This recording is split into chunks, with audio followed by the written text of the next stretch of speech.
Model সম্পর্কে ধারণা তোমাদের ইতিমধ্যেই হয়ে গেছে। তো মডেল বলতে তোমরা নর্মালি এই ওয়ার্ডগুলোকে নিশ্চয়ই জেনে থাকো, যে may, might, can, could, shall, should, will, would, এই সমস্ত সবই মডেলের উদাহরণ। এবং এদিকে must, use to, ought to, need এবং ডেয়ার, এগুলো সবই মডেলের উদাহরণ। এবং এটাও তোমরা জানো, এই নিড এবং ডেয়ার এই দুটোকে সেমি মডেল অক্সিলারি বলা হয়। তো প্রত্যেকটা মডেলের কোনটার কি কাজ সেইগুলো সম্পর্কে আজকে আমরা শিখব। তো প্রথমত আমাদেরকে যেটা জানতে হবে সেটা হচ্ছে মডেল আসলে কি। তো তুমি হয়তো এক্সাম্পল দিয়ে দেবে যে মে, মাইট, ক্যান, কুড এগুলোই মডেল, কিন্তু আমার কোশ্চেনটা এরকম নয়। আমার কোশ্চেন হচ্ছে মডেলটা আসলে কি। তো তোমরা জেনে রাখো, মডেল এই কথাটি এসছে মুড বা ম্যানার এই দুটো থেকে। মুড বা ম্যানার অর্থটা কি? মুড বা ম্যানার অর্থ হচ্ছে মেজাজ, অর্থাৎ আমাদের বাক্য গঠনের যে রীতি বা যে ভঙ্গিমা, সেইটাই এই মডেল ওয়ার্ড দিয়ে আমরা প্রকাশ করতে পারি। কিরকম ভাবে, চলো একটা এক্সাম্পল দিয়ে দেখা যাক। ধরো তুমি এইরকম কোনো সেন্টেন্স বলছো, আই ডু ইট, এটার মানে কি আমি এটা করি। কিন্তু তুমি যদি এরকম বলো আই ক্যান ডু ইট, তখন এটার মানে চলে আসে আমি এটা করতে পারি। তো এটা তোমার সামর্থ্য বোঝাচ্ছে। তুমি যদি এরকম বলো আই মে ডু ইট, তখন এটা কিন্তু এর মানে চলে আসছে সম্ভাবনা, হ্যাঁ আমি এটা করতে পারি। তো এই সমস্ত ব্যবহার নিয়ে আজকে আমাদের আলোচনা হবে। তো দেখো এই আই ডু ইট, এই যে সেন্টেন্সটা, এই সেন্টেন্সটার মূল যে অর্থ সেইটাকে সম্পূর্ণ পাল্টে দিল ক্যান, যে আমার এটা ক্যাপাবিলিটি বোঝাচ্ছে। এবং মে কথাটা দিয়ে বোঝা গেল আমি এটা পারি, করতে পারি, কিন্তু এবং সেটা সম্ভাবনা বা নাও করতে পারি। তো এই যে মুড এবং ম্যানার যে চেঞ্জ হয়ে যায়, সেই এই মডেল অক্সিলারি গুলোই বাক্যকে পরিবর্তন করতে সাহায্য করে। তো চলো আজকে আমরা ক্লাস শুরু করছি। আমি অনিন্দ এবং তোমরা আছো নোটবুক স্টাডি রুমে। তো প্রথম আমরা যে মডেল অক্সিলারি নিয়ে আলোচনা করব সেটা হলো মে। তো মে কটা জায়গাতে ব্যবহার করা হয় সেটা আগে আমাদেরকে জানতে হবে। দেখো মে কথাটা তিনটে জায়গায় ব্যবহার করা হয়, চার্ট করে দিয়েছি। প্রথম ব্যবহার যেখানে করা হয় সেটা হচ্ছে পারমিশন, অর্থাৎ অনুমতি নিতে বা অনুমতি দিতে। আচ্ছা, সেকেন্ড যেখানে ব্যবহার করা হয় সেটা হলো পসিবিলিটি, অর্থাৎ সম্ভাবনা অর্থে, কোনো কিছু ঘটার সম্ভাবনা যখন আসে তখন এই মে কথাটা ব্যবহার করা হবে। আর কোথায় ব্যবহার করা হবে? কোনো উইশিং বা ব্লেসিং, কোনো আশীর্বাদ বা ইচ্ছামূলক কোনো কিছু বোঝাতে তখন আমরা মে কথাটা ব্যবহার করি। তো প্রথম আমরা চলো পারমিশনে কি করে ব্যবহার করা হয়। আমরা ছোটবেলায় সবাই স্কুলে পড়েছি, স্কুলে টিচার যখন ঘরে চলে আসে তখন আমরা যদি বাইরে থেকে ঘরের মধ্যে যেতে চাই আমরা নিশ্চয়ই বলি may I come in sir. তখন টিচার রিপ্লাইতে কি বলে? Yes you may. তো এই যে অনুমতি নিচ্ছি, ঘরে ঢোকার আগে যে অনুমতি নেওয়া, এখানেই মেয়ের কথাটার ব্যবহার হয়। আচ্ছা, তোমার যদি এরকম ভাবো আমি একটা ছুটি নেব, টিচারকে তুমি বলতে গেছো যে আমি একটা ছুটি নেব, তো তুমি তখন টিচারকে কি বলবে? May I take leave sir. তো এই যে মে কথাটার ব্যবহার হলো কোনো অনুমতি নেওয়া বা অনুমতি দেওয়া। তো ক্লিয়ার হলো যে অনুমতি দেওয়া এবং নেওয়া এটার ক্ষেত্রে আমরা মে কথাটা ব্যবহার করব। তো এই যে মে কথাটা অনুমতি নেওয়া দেওয়াতে ব্যবহার হলো, এটা হচ্ছে most formal way. Formal way, formal ওয়েতে আমরা ব্যবহার করি, ঠিক আছে। তো তো এরপর পসিবিলিটি অর্থে মেয়ের কথাটা কিরকম ভাবে ব্যবহার হয় দেখো, ইট মে রেন টুডে, অর্থাৎ আজ বৃষ্টি হতে পারে। আই মে গো দেয়ার, অর্থাৎ আমি সেখানে যেতে পারি। হি মে কাম টুডে, সে এখানে আসতে পারে। তো দেখো আমরা যদি এরকম বলি হি কামস টুডে, তার মানে এটা কেমন একটা সেন্টেন্স হয়? সে এখানে আসে, সে আজ আসে, এরকম মানে হয়। কিন্তু সে যে আসতে পারে একটা সম্ভাবনা, সেটা কি দিয়ে ব্যবহার করা হলো? সেটা মেয়ে কথাটা হি এর পাশে বসিয়ে ব্যবহার করা হলো। তো এখানে আরেকটা জিনিস তোমাদেরকে জানতে হবে, এই যত মডেল অক্সিলারি গুলো আমরা ব্যবহার করব তারপরে যে ভার্ব ব্যবহার করব সেটা কিন্তু প্রেজেন্ট ফর্ম হবে। মনে আছে তো, ডু ডাজ ডিড এর পরে যেমন প্রেজেন্ট ফর্ম হয়, তো মডেল অক্সিলারি গুলোর পরেও কিন্তু আমরা ভার্বের প্রেজেন্ট ফর্মই ব্যবহার করব। এটা খেয়াল রাখতে হবে, এটা পরীক্ষাতে আসে। তো হি মে কাম টুডে, দেখো এখানে মে মডেল অক্সিলারি ভার্ব এবং তারপরে কাম, এটা হচ্ছে মেইন ভার্ব ব্যবহার করা হয়েছে। এখানে দেখো আই গো দেয়ার, মানে আমি সেখানে যাই, কিন্তু মে কথাটা এখানে বসানোর পরে আই মে গো দেয়ার, সে সম্পূর্ণ সেন্সটাই পাল্টে গেল, ঠিক না? তো আই মে গো দেয়ার মানে কি হয়ে গেল? হ্যাঁ আমি সেখানে যেতে পারি, তার মানে আমার যাওয়ার একটা সম্ভাবনা আছে। তো এই হলো মেয়ের ব্যবহার সম্ভাবনা অর্থে। তো চলো নেক্সট আমরা দেখি কি আছে। উইশিং বা ব্লেজিং, অর্থাৎ কোনো কিছু আশীর্বাদ করা বা ইচ্ছামূলক যে ধরনের সেন্টেন্স হয় সেখানে আমরা উইশিং বা আশীর্বাদ করা অর্থে আমরা ব্যবহার করি। কিরকম ভাবে ব্যবহার করি? May God bless you. তুমি ধরো চার্চে গেলে, কোনো ফাদারের কাছে গেলে, সে তোমাকে হয়তো বললো, তুমি তার কাছে আশীর্বাদ চাইলে, তিনি বললেন মে গড ব্লেস ইউ, তার মানে ভগবান তোমার মঙ্গল করুন। May you be happy. আমরা যখন ঠাকুমা কোনো সিনিয়র কোনো পার্সনের কাছ থেকে আশীর্বাদ নিতে চাই, প্রণাম করি, মে ইউ বি হ্যাপি, তারা বলেন কি সুখী হও। তো এই মে কথাটা শুরুতে বসিয়ে আমরা সেন্টেন্সটা একটা ব্লেজিং বা ইচ্ছামূলক কোনো বাক্য গঠন করতে পারি। এরপর কি আছে দেখো, মে ইউ লিভ লং, দীর্ঘজীবী হও। তো বুঝতে পারলে মেয়ের কথাটা কিরকম ভাবে ব্যবহার হয়। তো এই সমস্ত রকম মডেল যতগুলো আছে, প্রত্যেকটা মডেলই যখনই আমরা কোনো সাবজেক্টের পাশে বা আগে বসাবো, বসানোর পর আমরা সম্পূর্ণ সেন্সটাই পাল্টে ফেলতে পারবো। তো চলো, মেয়ে কথাটা হলো, এরপরে আমরা নেক্সট যে অক্সিলারিটা আছে সেটা নিয়ে আলোচনা করি। তো এরপর আমাদের যেটা আলোচনা সেটা হচ্ছে মাইট অক্সিলারি ভার্বের ব্যবহার। তো তোমরা এটা বুঝতে পারছো যে মেয়ের পাস্ট টেন্স হিসেবে মাইট কথাটা ব্যবহার হয়। মাইট কথাটা হলো, যদি না জেনে থাকো এটা জেনে রাখো, মেয়ের পাস্ট টেন্স হিসেবে মাইট কথাটা ব্যবহার হয়, যেটা ন্যারেশনেও ব্যবহার করা হয়। কিন্তু আমাদের মাইটের যে স্পেশাল যে ব্যবহারটা, যেটা পরীক্ষায় আসে বারবার, সেটা আমাদেরকে আগে জানতে হবে। দেখো, বর্তমানকালে যে সম্ভাবনা বোঝায় সেখানে আমরা কি ব্যবহার করেছি, সেখানে আমরা মেয়ে কথাটা ব্যবহার করেছি। এইবার সম্ভাবনাটা যদি অতীতকালে হতো তখন আমরা কি ব্যবহার করব? তাহলে মেয়ের পাস্ট টেন্স মাইট ব্যবহার করব। কিন্তু মাইট শুধু ব্যবহার করার সময় একটু অন্যভাবে আমরা ব্যবহার করি, যেটাতে সেন্টেন্সের যে সেন্সটা আছে সেইটা আরো ভালোভাবে প্রকাশ পায়। দেখো কেমন একটা সেন্টেন্স। আচ্ছা, মাইট এর সঙ্গে হ্যাভ এবং তারপর ভার্বের থার্ড ফর্ম ব্যবহার করে আমরা অতীতকালের কোনো সম্ভাবনাকে প্রকাশ করি। ঠিক আছে, তো কিরকম ভাবে দেখো, the thief might have got into the room, মানেটা কি বোঝাচ্ছে? The thief might have got into the room, অর্থাৎ হয়তো যে রুমের কথা বলা হচ্ছে সেই রুমটা হয়তো খোলা অবস্থায় ছিল। আমরা হয়তো সম্ভাবনা এটা বলছি, চোর তো ঘরে ঢুকেও যেতে পারতো। তো এই যে চোর তো ঘরে ঢুকেও যেতে পারতো, এটা আমরা কিভাবে ব্যবহার করব? এটা শুধুমাত্র মাইট এবং তারপর ভার্ব ব্যবহার করে হবে না। এটা কিভাবে আসবে? এটা ব্যবহার করতে হবে এইভাবে, the thief might have got into the room, তার মানে চোরটি তো ঘরে ঢুকেও যেতে পারতো। তো এই যে সম্ভাবনাটা বলা হলো, এটা হলো মাইটের ব্যবহার। তো নেক্সটটা দেখো, আরো ক্লিয়ার হয়ে যাবে। He might have come to my house once, সে তো একবার আমার বাড়িতে আসতে পারতো। এই যে অতীতকালের কোনো একটা সম্ভাবনা, হয়তো তুমি অসুস্থ ছিলে, তুমি কোনো বন্ধুকে এক্সপেক্ট করেছো যে হ্যাঁ সে তো আমাকে দেখতে আসতে পারতো, হয়তো সে আসেনি। তো তার হয়তো সম্ভাবনা ছিল, আসতেও পারতো, ক্যাপাবিলিটিও ছিল, কিন্তু সে আসেনি। তখন তুমি এই ধরনের সেন্টেন্স বলতেই পারো যে সে তো একবার আমার সঙ্গে দেখা করতে আসতে পারতো। তো সেই ধরনের সেন্টেন্স এরকম হলো, he might have come to my house once, সে আমার বাড়িতে একবার আসতে পারতো। বোঝা গেল? তো নেক্সট দেখো, she might have return home yesterday, ঠিক একই রকম মানে চলে আসছে। She might have returned home yesterday, সে গতকাল বাড়ি ফিরে যেতে পারতো। তার মানে সে ফিরে যায়নি, যেতে পারতো, সম্ভাবনা ছিল, কিন্তু সে সেটা করেনি। ঠিক এরকম মানে হয়ে যাচ্ছে মাইট হ্যাভ এর ব্যবহার। তো মাইট হ্যাভ এর সঙ্গে ভার্বের থার্ড ফর্ম বসে, এটা তোমাদেরকে খেয়াল রাখতে হবে। যেমন হ্যাজ হ্যাভ হ্যাড এর পরে ভার্বের থার্ড ফর্ম বসে, তো এখানে হ্যাভ বোথ মেইন ভার্ব এবং অক্সিলারি হিসেবে ব্যবহার করা হলো। মাইটের পরে সবসময় মেইন ভার্ব হিসেবে হ্যাভ এর ব্যবহারটাই হবে। যদি হ্যাজ হ্যাভ হ্যাড এর মধ্যে কোনোটা বসে তাহলে মাইটের পরে কিন্তু হ্যাভ এর ব্যবহার হবে। আচ্ছা, নেক্সট মাইটের যে ব্যবহারটা আছে সেটা হচ্ছে সৌজন্য প্রকাশে। সৌজন্য প্রকাশ বলতে কোনো পোলাইট সেন্স আমরা যখন ব্যবহার করব, কিরকম ভাবে সেন্টেন্সগুলো খেয়াল করলেই তোমরা বুঝতে পারবে। দেখো, might I ask you for a favour, তুমি ধরো কোনো একজন ব্যক্তিকে বলছো যে আপনি কি আমাকে কোনোভাবে সাহায্য করতে পারেন, মাইট ইউ হেল্প মি। এই যে আমরা জানি মে আই হেল্প ইউ, আমি আপনাকে সাহায্য করতে পারি, তাহলে আমি কি আপনার সাহায্য প্রার্থনা করতে পারি? তাহলে সেন্টেন্সটা আমরা কি বলবো?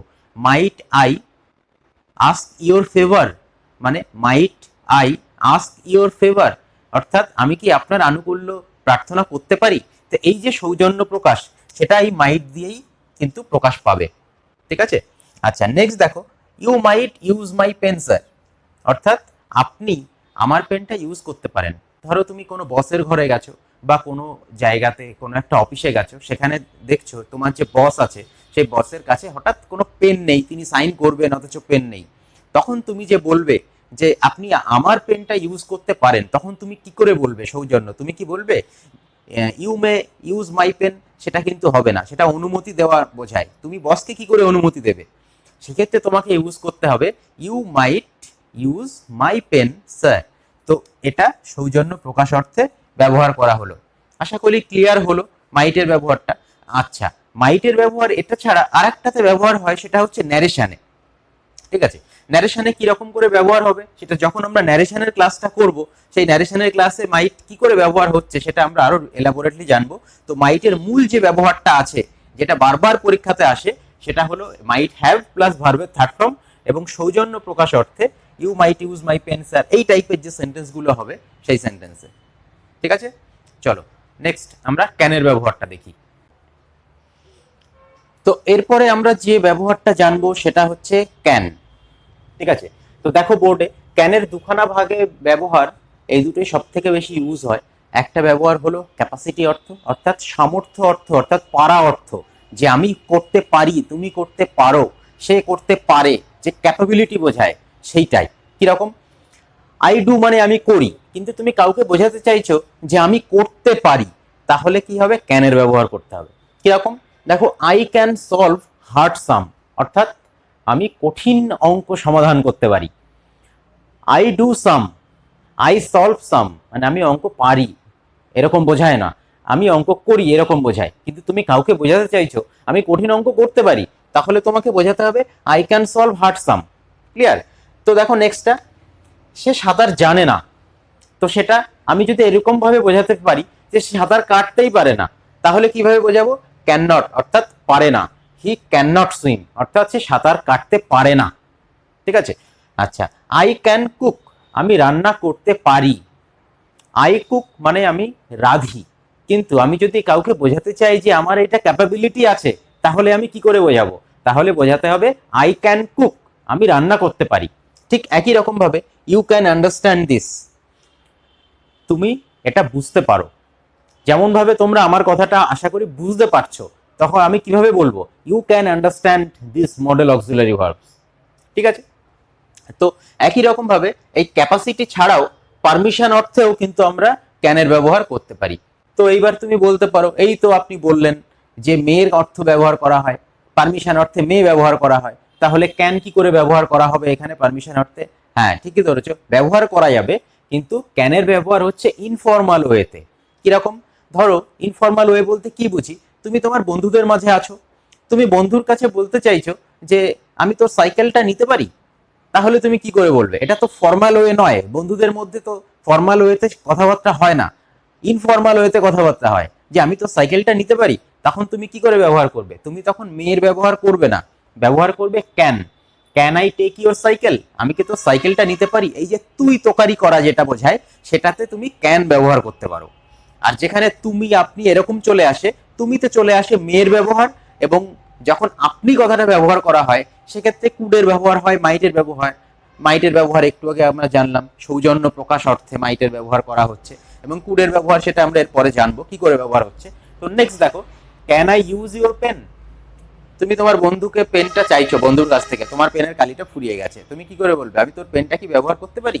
এই যে can I use your pen, তুমি এখানে অনুমতি চাইছো, এবং তোমার বন্ধু তখন অনুমতি কিভাবে দেবে, ইয়েস ইউ ক্যান, হ্যাঁ তুই এটা ব্যবহার করতে পারিস, হ্যাঁ নে, ইয়েস ইউ ক্যান, এরকম। You can come to me মানে তুমি আমার কাছে আসতে পারো, অর্থাৎ কোনো সাহায্য অর্থে বা কোনো কিছু কারণের জন্য, হ্যাঁ তুমি আমার কাছে আসতে পারো, আমি তোমাকে অনুমতি দিচ্ছি, বা আমি কাউকে অনুমতি দিচ্ছি। একই রকম ভাবে ইউ ক্যান হেল্প, হ্যাঁ তুমি সাহায্য করতে পারো। কেউ ধরো তোমাকে বলছে মে আই হেল্প ইউ, তুমি তখন কি বলবে, ইয়েস ইউ মে হেল্প।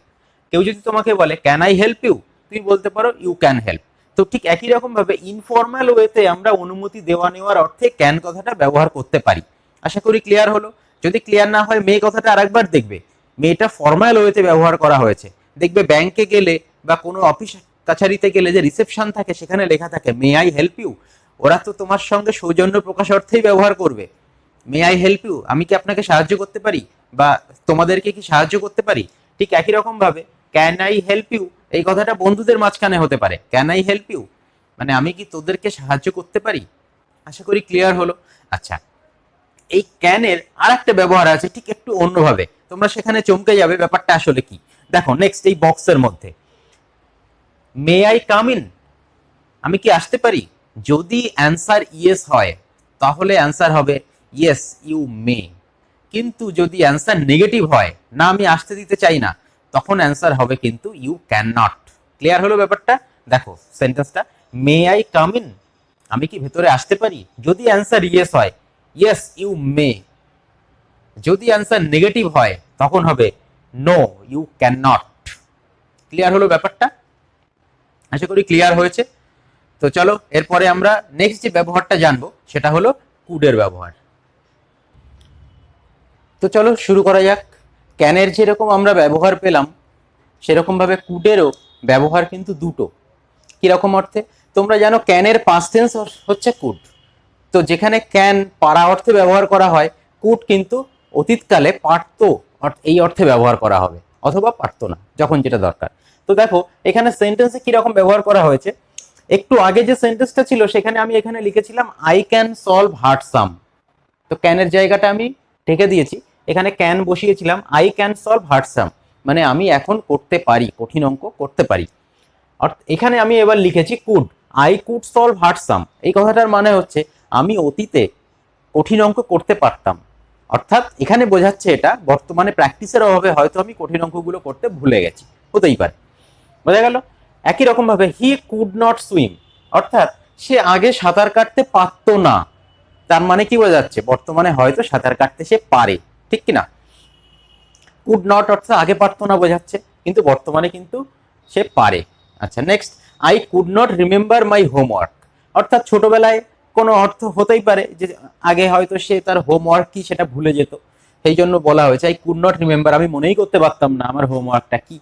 তো কুড নট বুঝতে পারছো, ক্যানের পাস্ট টেন্স, এটা ক্যাপাবিলিটি অর্থে ব্যবহার করা হচ্ছে, যেটা অতীতকালে যে কাজটা তার কারো দ্বারা সম্ভব হতো না, অর্থাৎ অপারক ছিল, সেরকম অর্থে কুড নট।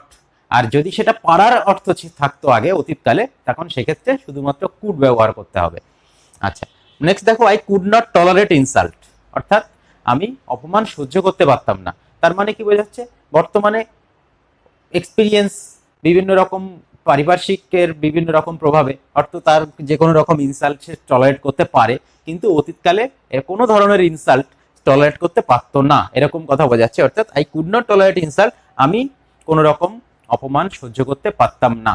তার মানে আগে যেটা পারা অর্থ ছিল, যেটা পারতাম বা পারতাম না, সেই ধরনের ক্ষেত্রে আমরা কুড ব্যবহার করব, ঠিক আছে? এবং প্রেজেন্টের পারা অর্থে কিন্তু আমরা ক্যান ব্যবহার করব।